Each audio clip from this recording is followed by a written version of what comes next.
All right, it's up to 10, 12, 15, 20.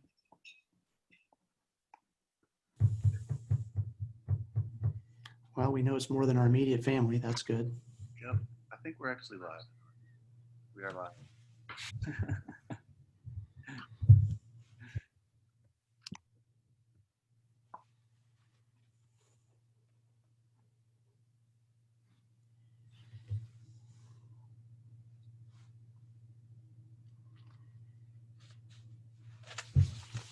All right, we can have fun with this, right? Actually, I'm not going to have that much fun with it. I'm going to try to stick to that. Otherwise, I really will be 90 minutes. So I'm sticking to the script. Kevin is confirming that we are live right now. So Thank you.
And Mr. Richter, if you haven't, looks like you may be recording it. Good. Yeah.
Okay, folks, thank you all for joining us this evening. We will be starting here in just a moment. Appreciate your patience.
All right, folks, I think it should just be another second. Hopefully we will get going here in just a few minutes.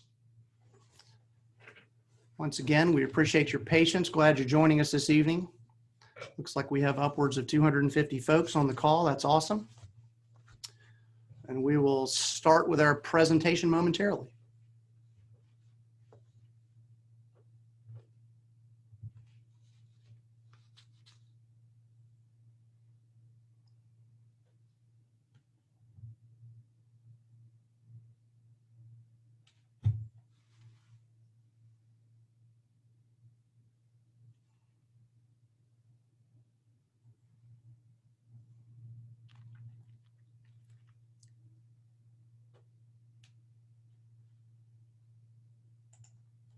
Okay, Mr. Richter, we're ready to go here. Yeah, you can take the slide down, please. Okay, folks. Good evening and thank you for joining us. I'm Matthew Kirby and I'm the director of Atlanta Classical Academy. Welcome to our back to school address. This is the first in a series of presentations that will occur this week. And over the next 50 minutes or so, we're going to start from the top and talk about our mission and vision for the school. We're going to give you a broad overview of the state of the organization, and we'll share how we've been preparing to partner with you this first quarter. You'll have the opportunity to hear from lower school principal, Mr. Knowles, and from our upper school principal and assistant upper school principals, Mr. Andrew and Mr. Sheps, respectively. We'll break just before 8 o'clock, and at that point, you'll have the opportunity to check in via Zoom at one of our virtual information tables to learn more about a host of important topics that are relevant or of interest to you. The links to those virtual meetings are posted at atlantaclassical.org. If you have questions through the evening, we encourage you to send those to reopening@atlantaclassical.org. That's reopening@atlantaclassical.org. We won't have a Q&A tonight, but we will answer your questions as quickly as we can. We are recording this presentation and we'll make it available on our website later this week. Okay, so next Monday morning, 92 new students and 47 new families will join us for the first time. To all of you especially, we want to welcome you to our school family.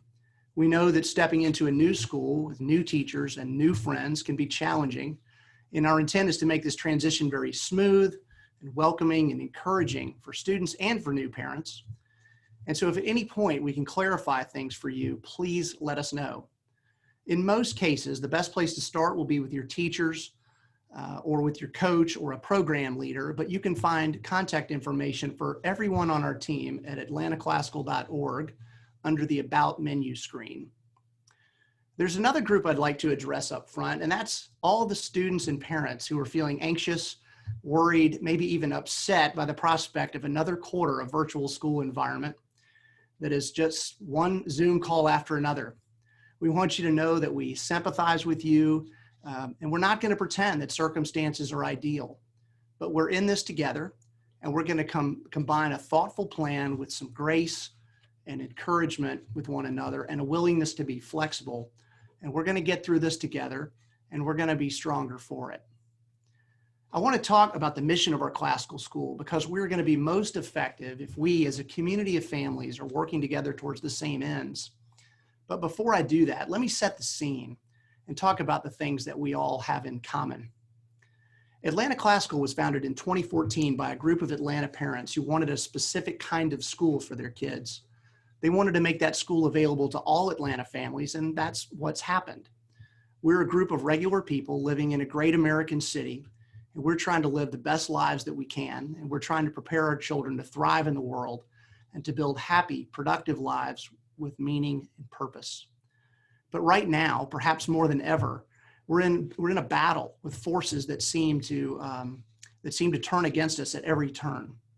First, there are those issues that we face simply because we're human beings.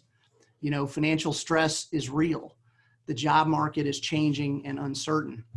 We have relational challenges that constantly pit the things that we want and need versus the wants and needs of others. We're in the middle of a technology revolution that's changing the way we live and the way we work and communicate and eat and travel and shop, just about everything. And many of us are dealing with various kinds of health challenges. We're either worried about care for ourselves or perhaps for a spouse or one of our children. And many of us are working with our aging parents. Second, we're facing challenges that are somewhat unique to this period of history.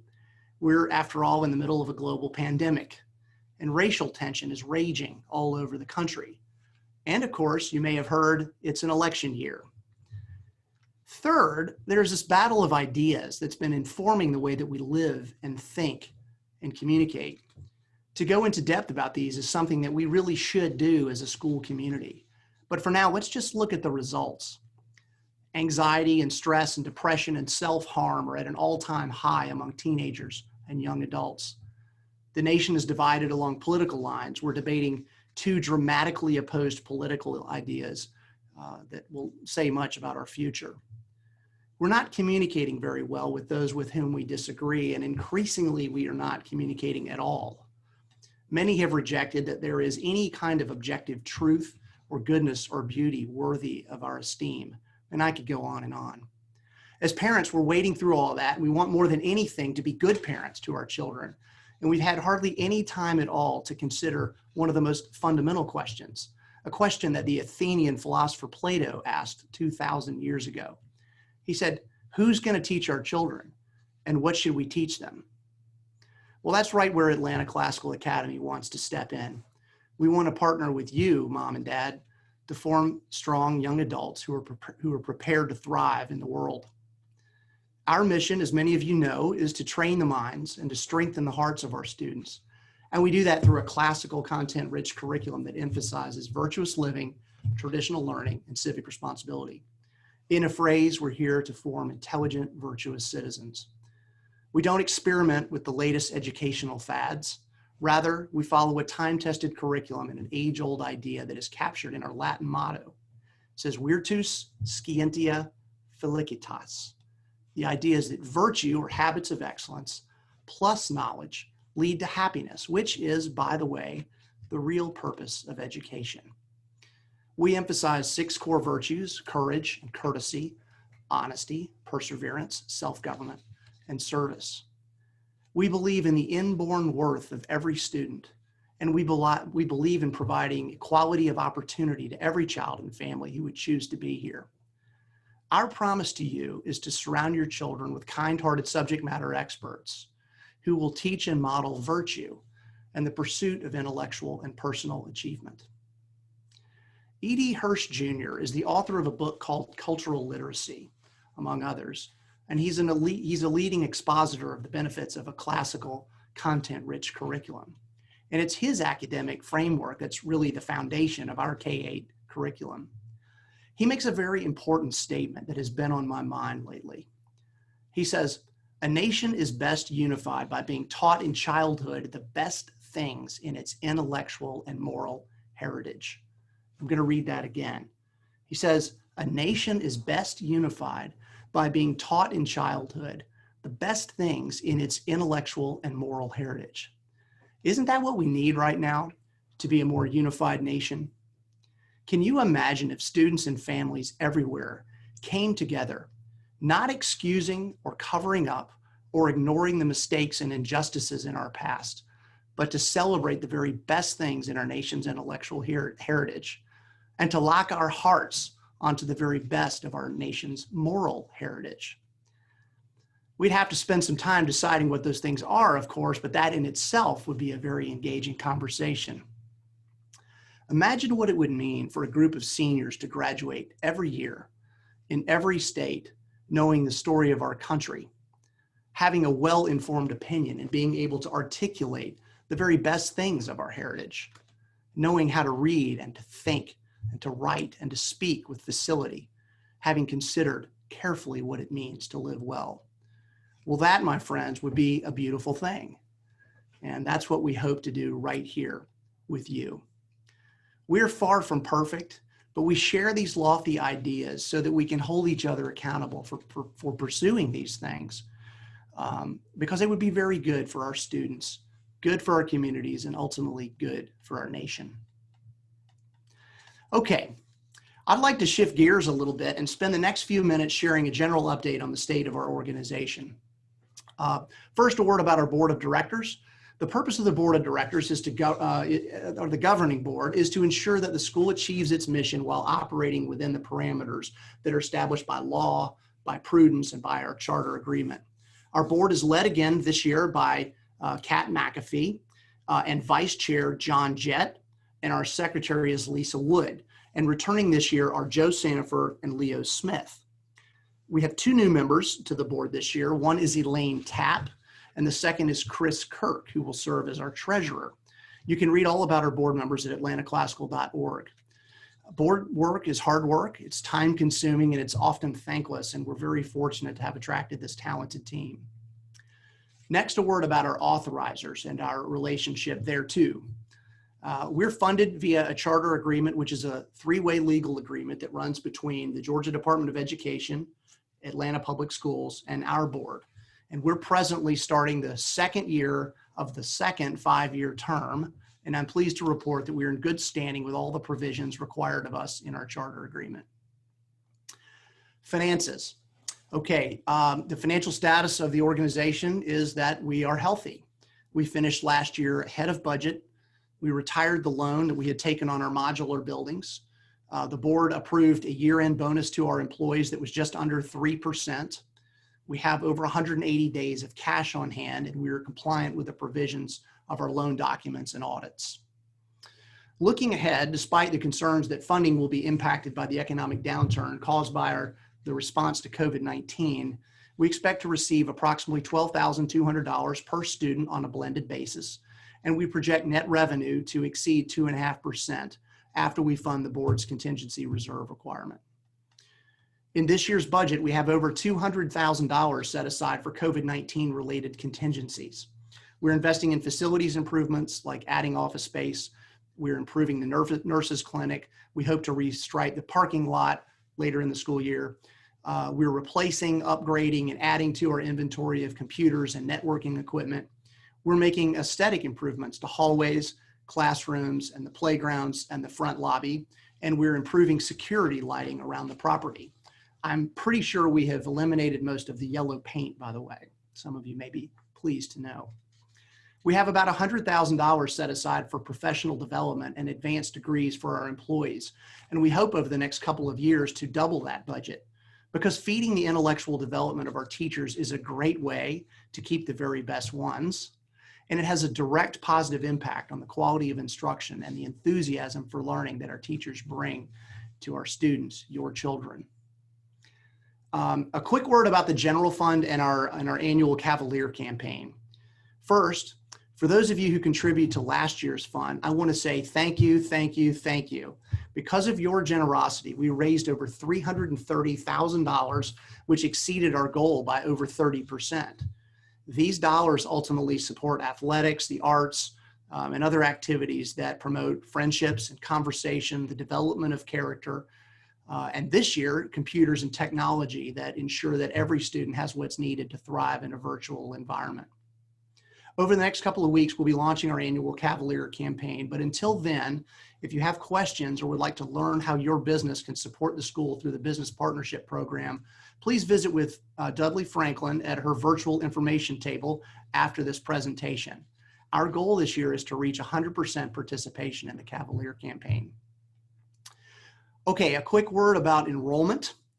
Enrollment is important to a charter school for several reasons. First, it's an indicator of public demand for our school. Second, the school is funded based on its enrollment, and it behooves us in many respects, financial and otherwise, to be at or very close our maximum capacity. And yes, Mr. Knowles, I just used the word behooves again. Well, so the news on enrollment is good. We expect to enroll 692 students on Monday. And we presently just have a very few seats available. If I believe I'm accurate in saying that we only presently have seats available in the 12th grade, and that our wait list has well over 1,200 students or applicants on it. Last year at its peak, we had over 1,400 students from every corner of the district participated in our lottery, which we ran for the first time in partnership with Atlanta Public Schools. The summary is that our enrollment interest is strong. Okay, I want to say a few words about our survey results and response. As we have done every year, we asked you all to complete a year-end survey at the end of last year. And in that survey, we asked questions about school leadership, academics, student services, communications, volunteer opportunities, and of course, last year's virtual schooling. The survey gave us quantitative results, and it also made it possible for you to provide feedback in plain language. The school's leadership has reviewed the survey very carefully, and each department has developed a response to ensure that we are indeed an organization that takes feedback and learns from it. Quantitatively, we learned that 89% of our families are satisfied or very satisfied with the overall quality of education at Atlanta Classical. And the same percentage agree or strongly agree that Atlanta Classical is well led. We did learn that leaders could be more visible and more accessible, and we've made significant organizational changes in part to address that, and I'll explain those later. The survey was long, and we don't have time to go through it this evening, but I want you to know that we have collected your feedback in every department. We've discussed it together, and we're making changes going into this year to live up to our commitment to humility and to maintain a spirit of constant improvement. Okay, finally, let's start to look ahead. First, we spent most of the summer planning to offer the choice between virtual and in-planning schooling. We had a robust plan that included dividing students into smaller cohorts, a volunteer medical testing plan, careful movement patterns, daily questionnaires and temperature checks, and of course, all of the appropriate health safety measures like masks and hand washing and distancing and et cetera. We believed, and we still believe, that that was the right approach. And approximately 75% of our families and employees indicated that they would have chosen the in-person option. But the district ordered us into a virtual only model, and we decided it was best at the time to comply. So we put our final touches on the 27-page reopening plan that you've seen, and off we go. I'm going to let our principals say more about their teams and their plans for this year, but I do want to introduce the members of our leadership team.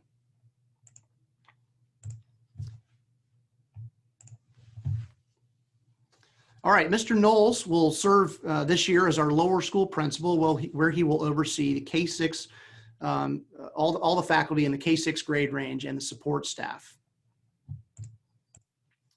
Mr. Andrew is our upper school principal and will oversee all academic matters related to our 7th through 12th grade students.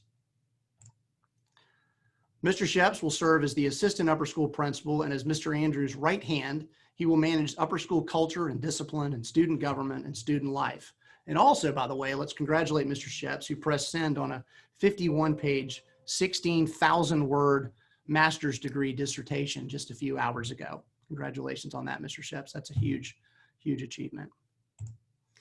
Mr. Hahn is our student services director, and he supervises our team of special education teachers, those who support our English language learners, our intervention specialists who help students who may need extra support, Nurse Holland and our school counselor, Dr. Jordan, are in his department, and Ms. Ray, who is our parent liaison. Ms. Fox leads our academic resources office and manages the resource room, enrollment, testing, attendance, student data, and our registrar. Coach Reed is our athletics director and is doing all in his power to make it possible for our athletes to have opportunities to compete this semester. And Mr. Franklin returns for his 7th year as our fine arts director, and he too hopes to give our students as many opportunities to participate in the visual and performing arts. Mr. Richter returns as our operations director. He is charged with managing our amazing front office staff, our facilities maintenance team, the information technology department, and all of our food service operations. There on the left is Ms. Jennifer Lai. She returns for her 2nd year as the finance and human resources director. And last and certainly not least is Ms. Dudley Franklin, who returns on a full-time basis as our advancement and communications director. And that, ladies and gentlemen, is our leadership team. All right, before I hand the microphone over to Mr. Knowles, let me say one thing, or a couple of more things about our organizational structure. First, there's much cohesion across the curriculum. We're one team working together to form intelligent, virtuous citizens. For example, there's a connection between our explicit phonics program for teaching reading, writing, and spelling in the early elementary school years and the senior thesis in which our students write and orally defend a 15-page paper on a challenging topic that causes them to build arguments from multiple sources. I'm very excited for our upper and lower school teachers and students to have dedicated leadership. I believe this structure is sustainable and will give each grade range the focused attention that they need. Our plan is to pursue excellence in teaching and learning, whether we're meeting in a virtual environment or in person. As I close, I consider it a great blessing to work with this leadership team and with all of our employees to serve all of our students and, of course, all of you. Okay, thank you. That concludes my remarks. And Mr. Knowles, I will pass the stage to you. Thank you, Mr. Kirby. And I do not have plans to include the word behoove, but if it comes out, then you gotta do what you gotta do. I do have plans to begin with a fake quote from Aristotle, though, and I always find it to be interesting whenever there are groups that will seek to have old authors and to give some gravitas to what they're doing by saying, it's from Aristotle or from Plato. There's this quote that's gone around a lot. It says, "You are what you repeatedly do." Aristotle. If you do a search for it, you will find it all over the place. And it's not actually from Aristotle, it's from an author who wrote a little less than 100 years ago. But there is, of course, some weight to the idea behind that. More recently, James Clear in his book Atomic Habits has written that every action you take is a vote for the kind of person that you wish to become. And I've been thinking a lot about that, not just individually, but also even among lower school faculty, about what habits we have been naturally developing and perhaps even unintentionally developing amidst what's been going on with quarantine. And it can be disheartening at times to step back and to think about the fact that we are so ingrained in a rhythm of being in front of screens and in having Zoom meetings, and not all the habits that we are developing are ones that are necessarily and inherently energizing. And yet we have to step back and also consider what are the positives that we have ahead of us, and that balance of wanting to think proactively about the habits that are forming us and the kind of person that we are becoming, but also wanting to think through the fact that those habits are not going to happen, good habits are not going to happen with unintentionality.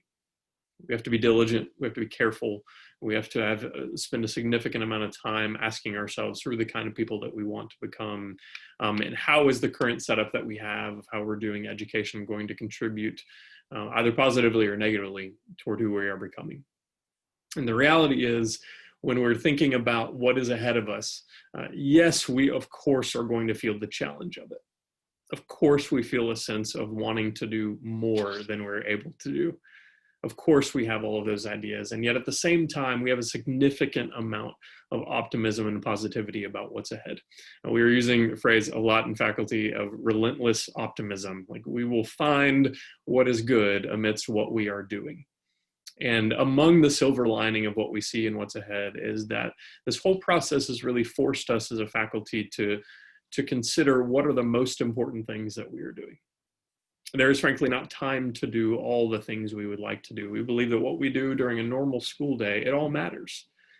And yet when we think about what we're able to do in a virtual day, we are really having to isolate the skills that we think matter the most, the content that we think matter the most, and what are the things that we think are most formative for students, for us to continue to grow and to change and to develop until the time when we're able to come back and then change things at that point.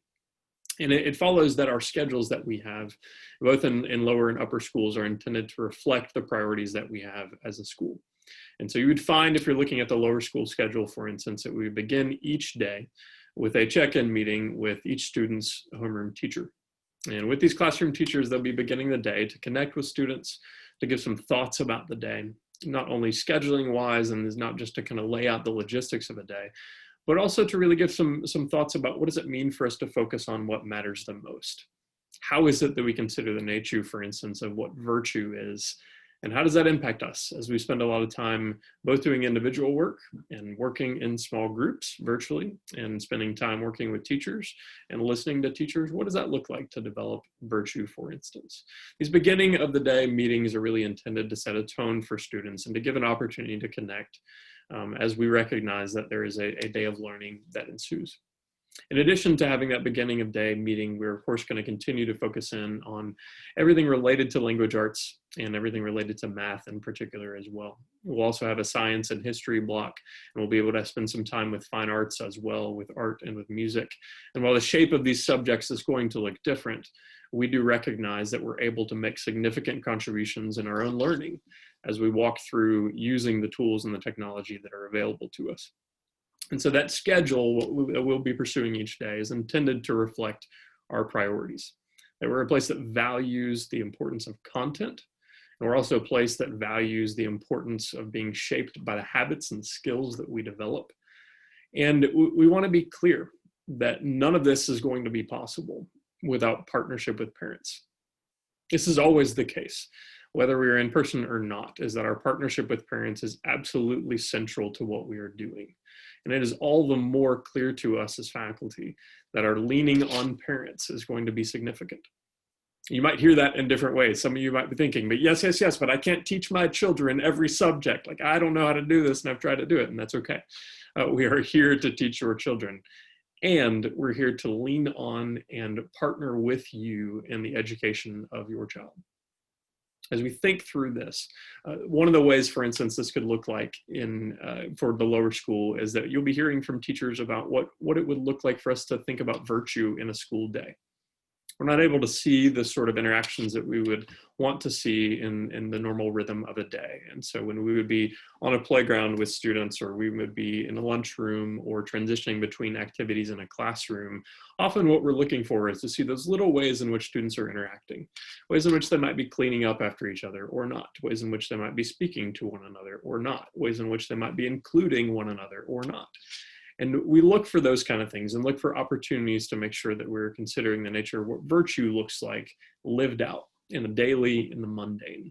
And so part of what you'll be hearing from lower school teachers is these are the sort of things that we would normally be looking for. Here's some ideas for how to look for those things, even in your own household. We also, of course, are incorporating virtue in the course of what we do and what we study. So when we're talking about literature, we still aim to develop conversation. This, of course, looks different depending on the age of students, but we recognize that at every age of a student's education, they are capable of conversation. This is not just something that we talk about because we like the idea of conversation, but this is something that has significance not just for a student's growth and development, but significance for our society.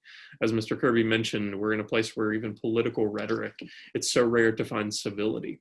And we believe firmly that those seeds that are planted in the early ages in the lower school, even about how we engage with one another with respect and with dignity, Those will blossom into having significant opportunities for students as they get older, not just in high school, but even as they go beyond. Mr. Kirby also mentioned the senior thesis, and that really represents a significant part of what we're doing. And you'll hear us say a lot that we start with the end in mind, that we're looking at where we want our graduates to be and who we want them to become, and we work our way backwards from there. So that as our students are learning phonics in kindergarten and in first grade, we're not just thinking about them becoming competent readers who can acquire information. We're thinking about the kind of people they will become as they continue to dive into literature with increasing depth as they get older. When we think about math, for instance, we're not just thinking about them developing a sort of computational competence so that they can process numbers together, but that their minds will actually be shaped by the way in which they think differently, from the processes that they've walked through, and how math and developing a sense of numeracy can impact who they are.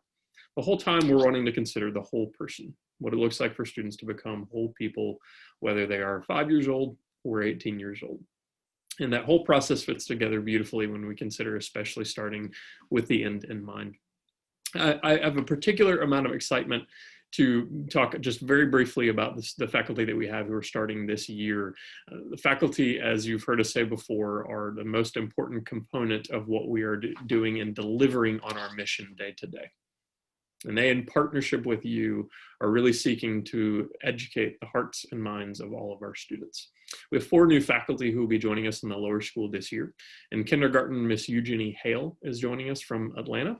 Mrs. Leslie Dean in first grade is joining us also from Atlanta. Miss Haley Morgan is joining us from Michigan, from another Barney Charter School in Michigan. And then Mr. Bryant Holt will be joining us in 6th grade, who's moved here from another BCSI school in Colorado. It's been a joy over these past couple of weeks to be able to work more closely together by Zoom and socially distanced with these wonderful faculty, and to walk through the process of hiring them. I can just say what an amount of excitement I have in really wanting for you all to be able to experience them as faculty members here at ACA. They bring not just a joy for learning and a capacity for translating that learning to the ages of students that they're going to be teaching, but they also bring a real sense of enthusiasm for developing students holistically, which is so central to who we are. So with that in mind, with excitement about the faculty that we have starting this year, and excitement about partnering with parents, even though we're in a different platform this year, that we bring a great deal of optimism. I'm going to pass things over to Mr. Andrew, who will keep us talking about our new hires in particular. Thanks, Mr. Knowles. So I want to begin this evening by building on this theme of introducing our new faculty and to highlight rather some of the folks that we have joining us in the upper school. As a classical institution, I think it's easy and perhaps far too common to incessantly celebrate English and history and fine arts and language, perhaps oftentimes at the expense of mathematics and science in particular. I think the danger in this is that we end up neglecting those disciplines which serve to offer our students an orderly vision of the natural world. As folks like Mrs. Dye and Mrs. Adams will tell you, our elementary school students are constantly asking to understand their world better. They have an insatiable curiosity about the things that they see each day, right? Intuitively, they ask why water falls from the sky, or what it means that 2 and 2 are 4. Over time, I think this yearning can dull and fade, right? The rain falls because it does, and math works because, well, that's what math is supposed to do. But we strive at Atlanta Classical to offer our students a different vision of reality, one where they have the language and the imagination to see water vapor turning into clouds as it cools, condenses, and returns to Earth, or to wrestle with the idea of the number 2 and ask whether it's in fact an object that exists separate from our minds, or if it's a concept that our mind has simply created. So we've built a faculty dedicated to exploring these most foundational questions toward the end of equipping our students both with the essential skills and a fuller and more bountiful vision of the world. I do want to introduce a few of them in particular. We have Mr. Clausen returning to Atlanta in our math department. If you had seen him this morning at the 9 through 12 pickup for our high school students, you would realize what a celebrity he is. It was reminiscent of LeBron James' homecoming in Cleveland, perhaps. We have Mr. Jonathan Thiel, who we managed to coax away from teaching math at the Perimeter School here in Atlanta. Mr. Quincy Dawson, who is a graduate of Morehouse College and Claremont Graduate School, who's been teaching at an independent school in Los Angeles for the last few years. Mrs. Wilson, who actually joined us in second semester of last year and spent time this summer with Mr. Hahn leading an SAT prep class for our rising 11th and 12th grade students. And finally, Dr. Heath Elrod, who earned her PhD in cancer biology from the University of Vanderbilt and has been teaching biology both at Emory University and at Marist most recently. I think that we're posed to see incredible growth within all of these teams. And I should add a possible shift in the battle for the strongest teaching department at Atlanta Classical. I say this, of course, as an active member of the English department, so the humanities will not be easily overcome. But I think regardless of their subject area, our teachers hold in common an abiding optimism that we can capture the magic of our school online. We're doing something daring. We're taking a classical school digital, but you will not hear our faculty this year demean the medium.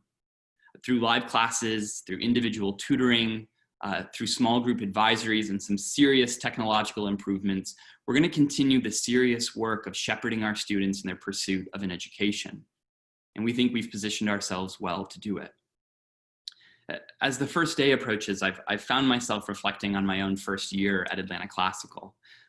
And in particular on a moment when Alex Hofer, one of the graduates of our first class, approached Mr. Sheps and me in the spring of 2017 to express concern that Dante's Inferno was excluded from our curriculum.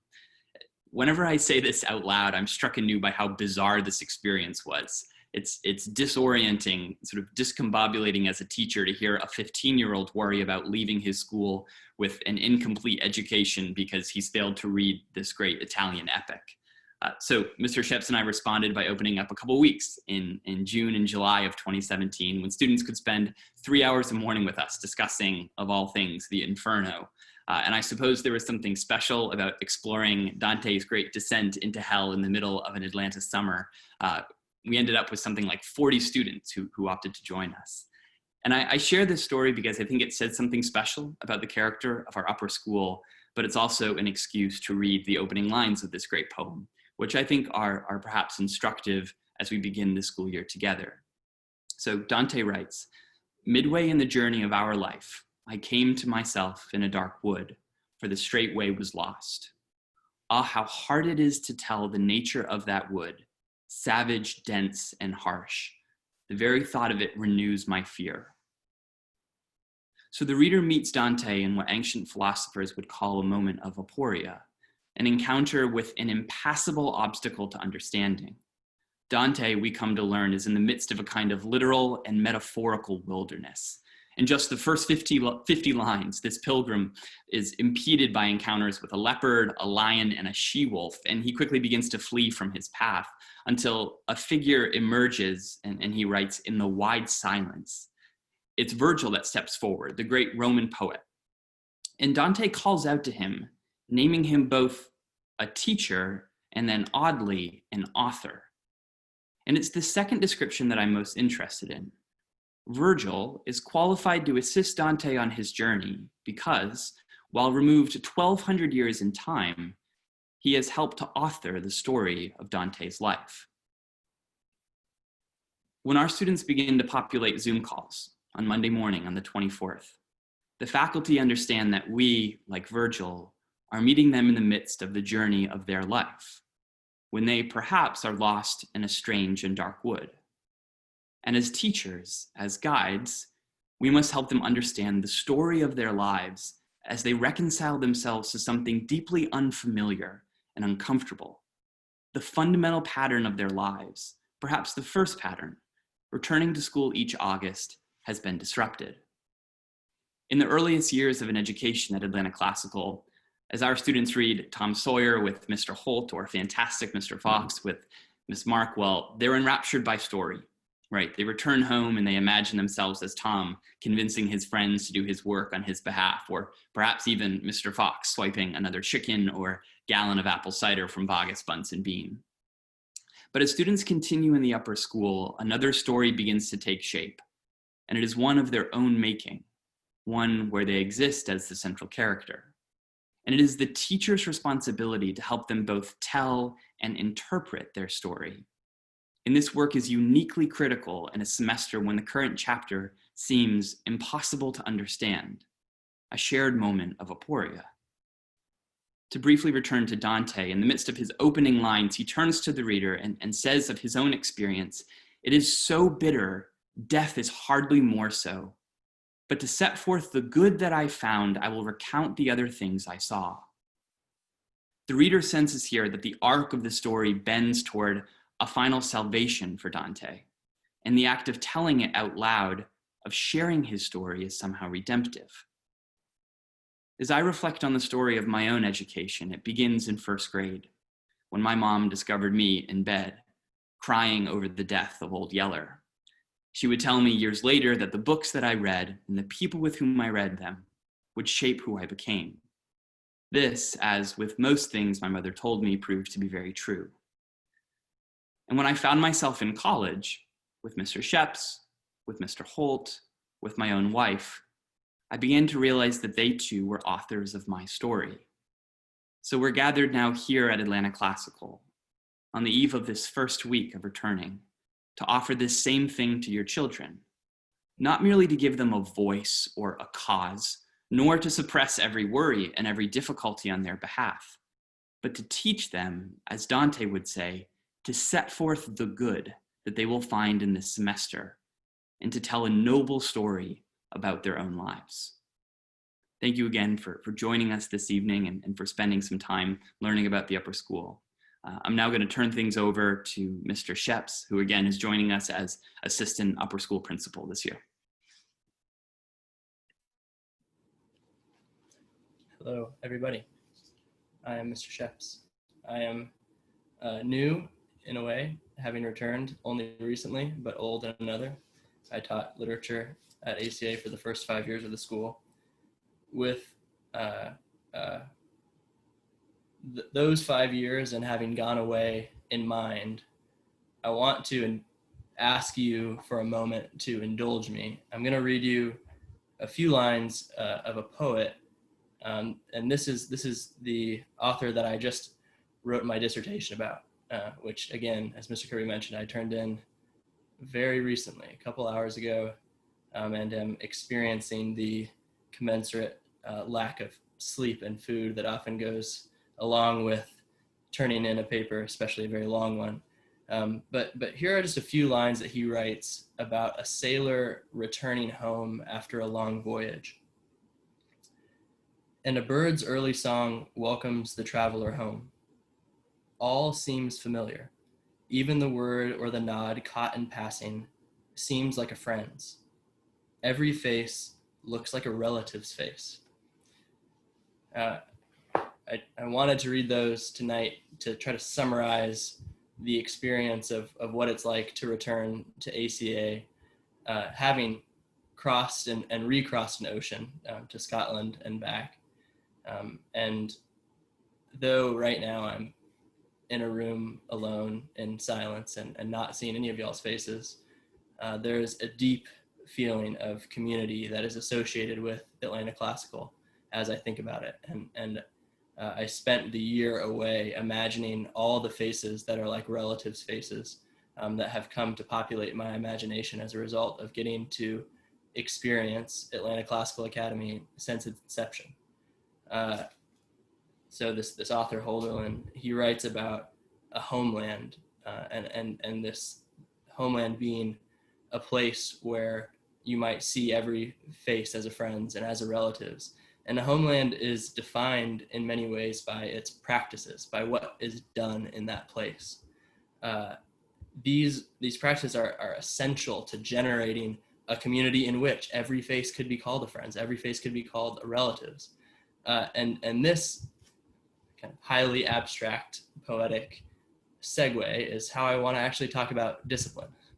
At ACA, some of the essential practices that forge our culture and community have to do, of course, with our promotion of our core virtues and have to do with our rigorous sense of discipline. I'm stepping into a job that has the unenviable description unenviable, I guess, fact that the description of it always begins with the word discipline. Mr. Sheps is going to have his eye on discipline and culture. This is, I don't know if I've fully reconciled myself to what exactly that means. But with that in mind, I want to just for a couple minutes here project an image and a philosophy of how we think and talk about discipline at Atlanta Classical, and have it be aspirational in a way that I hope can kind of trickle into the way that especially students think and talk about discipline. Disciplinary situations and concerns have a way of dominating our purview when they come up, both from the teacher perspective and from the student perspective, and even from the parent perspective. When situations that would fall under the title of a disciplinary situation come up, they define our day.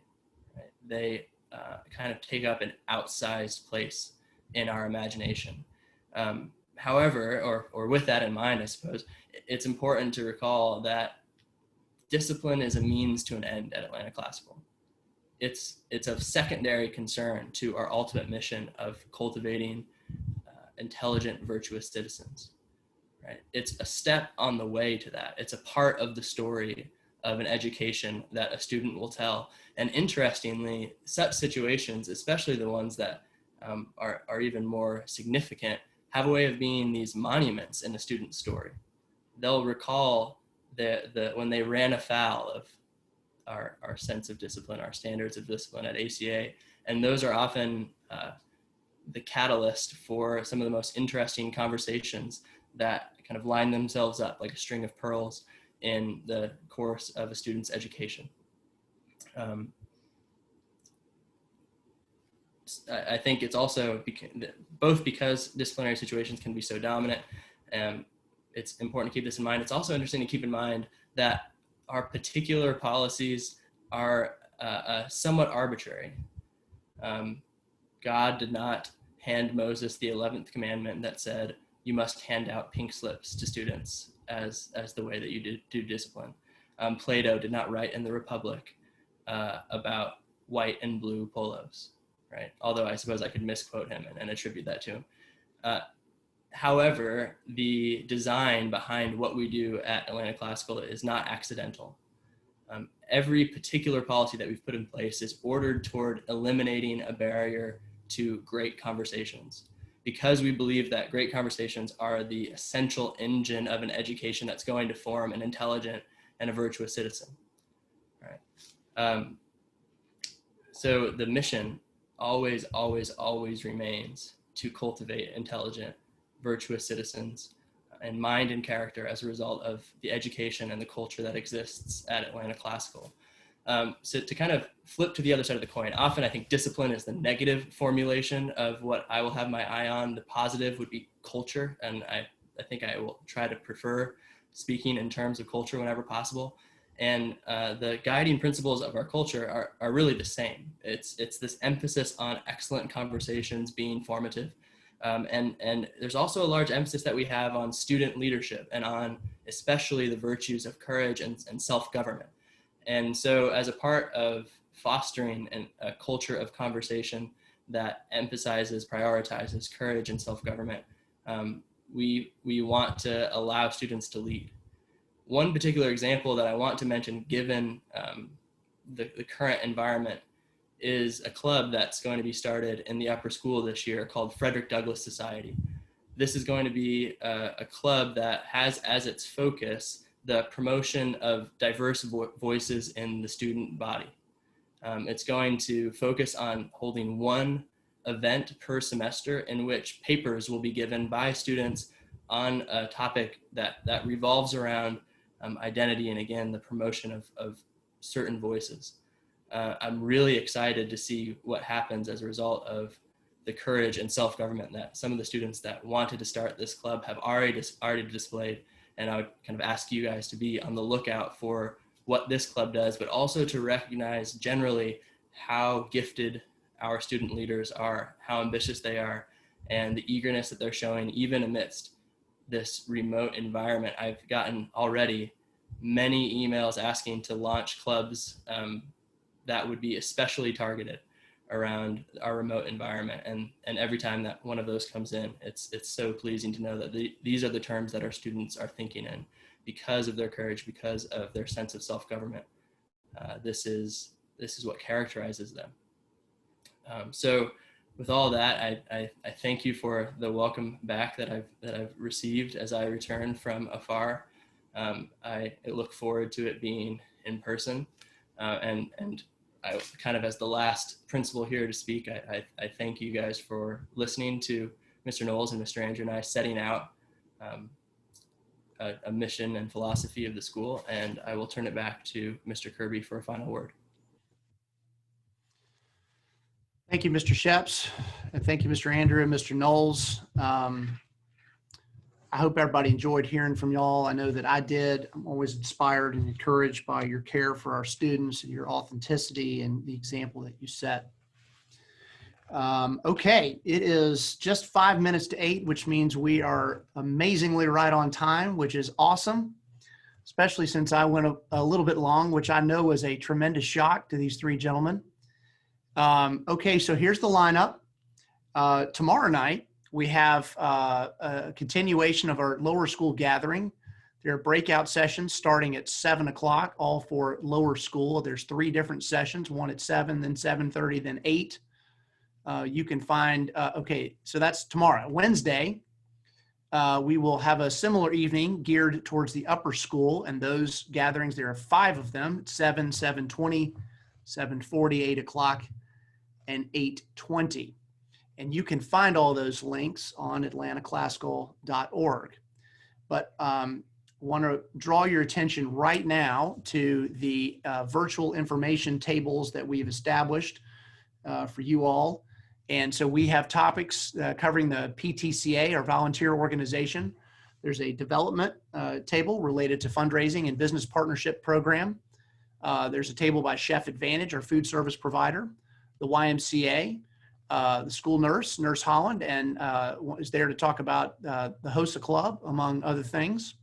Dr. Jordan has a table, our school counselor. Athletics has a table, the front office and financial aid. Fine arts, a table to learn more about Infinite Campus, our new student data system that we're shifting to. And finally, our Girl Scouts and Boy Scouts are hosting a table. All that information is available to you at atlantaclassical.org/openhousefall2020 with hyphens between. I think you'll be able to navigate there well if you just go to atlantaclassical.org. And I hope you will join us for those and learn more. And then we hope to see you Tuesday night and Wednesday night as well. Also, just a quick reminder that our book and materials pickup continues this week as well. Tomorrow, Wednesday, and then Thursday morning is the makeup. And as you know, school starts at 8:30 on Monday morning, the 24th. So thank you very much for your attention, for being with us this evening. And now would be the time to leave this call and click over to the virtual tables of your choosing. Thank you very much and have a great evening. We'll see you soon.